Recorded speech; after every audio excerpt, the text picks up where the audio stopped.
প্রিয় দর্শক, আসসালামু আলাইকুম। আপনারা সবাই কেমন আছেন? আশা করি আল্লাহর রহমতে আপনারা অনেক ভালো আছেন। বন্ধুরা, দেখতে পাচ্ছেন আমাদের ভিডিওটির মাঝে যে একটি ওষুধি গাছ আপনারা দেখতে পাচ্ছেন, এই ওষুধি গাছটি বহু পরীক্ষিত। বন্ধুরা, এই ওষুধি গাছটি আপনারা একটু ভালোভাবে দেখে নেন।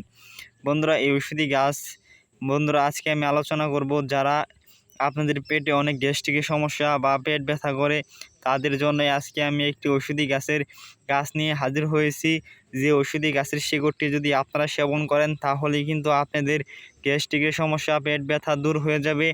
বন্ধুরা, এই ওষুধি গাছের এই গাছটি আপনারা দেখে নেন। এই ওষুধি গাছটিকে আপনারা কোথায় পাবেন? এই ওষুধি গাছটিকে যদি আপনারা একটু ভালোভাবে খোঁজ করে দেখেন, তাহলে কিন্তু আপনারা এই ওষুধি গাছটিকে বিভিন্ন রাস্তাঘাট, বিভিন্ন জঙ্গল বা কোনো পতিত ক্ষেতের আশেপাশে আপনারা খুব সহজে এই ওষুধি গাছটিকে পেয়ে যাবেন। এই ওষুধি গাছটিকে পাওয়ার পর এই ওষুধি গাছের শিকড়টি আপনাদের সেবন করতে হবে। বন্ধুরা, এই ওষুধি গাছটি আপনারা কিভাবে সেবন করবেন, অবশ্যই আমাদের সম্পূর্ণ ভিডিওটি দেখবেন এবং নিয়মকানুন মেনে ওষুধি গাছের শিকড়টি আপনারা সেবন করবেন। বন্ধুরা, এই ওষুধি গাছটি আপনারা দেখতে পাচ্ছেন। এই ওষুধি গাছটি কিন্তু আপনারা যারা গ্রাম অঞ্চলে থাকেন, তারা কিন্তু ওষুধি গাছটিকে আপনারা দেখে চিনে ফেলেছেন, কিন্তু ওষুধি গাছের সম্পর্কে জানেন না বলে আপনারা ওষুধি গাছটিকে অবহেলার চোখে দেখে থাকেন। অবশ্যই বন্ধুরা, যেখানে আপনারা ওষুধি গাছটিকে পাবেন, সেখান থেকে আপনারা তুলে নেবেন। বন্ধুরা, আপনারা কিন্তু ডাক্তার কবিরাজের কাছে হাজার হাজার টাকা পয়সা নষ্ট করেছেন।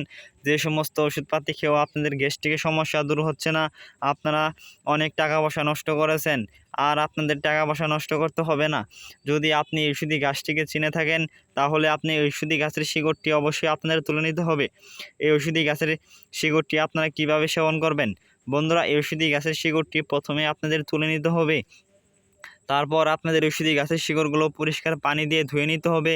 তারপর আপনারা ওষুধি গাছের শিকড়গুলো পরিষ্কার পানি দিয়ে ধুয়ে নেওয়ার পর তারপর আপনারা বাড়িতে নিয়ে যাবেন। বাড়িতে নিয়ে যাওয়ার পরে ওষুধি গাছের শিকড়গুলো আপনারা ছেঁচে এই শিকড় থেকে যেটুকু রস বের হবে, সেইটুকু রস আপনারা একটি সামান্য একটু মধু দিয়ে বা 1 গ্লাস পানির সাথে মিশিয়ে আপনারা সেবন করবেন।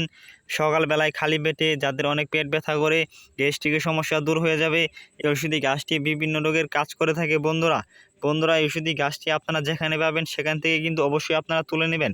বন্ধুরা, যদি আমাদের ভিডিওটি দেখে আপনাদের একটু উপকার হয়ে থাকে, অবশ্যই আমাদের ভিডিওটি একটি লাইক ও সাবস্ক্রাইব করে দিয়ে আমাদের সাথেই থাকবেন। আমরা আপনাদের মাঝে আরও নতুন নতুন ওষুধি গাছ নিয়ে হাজির হব। ধন্যবাদ সবাইকে। আসসালামু আলাইকুম।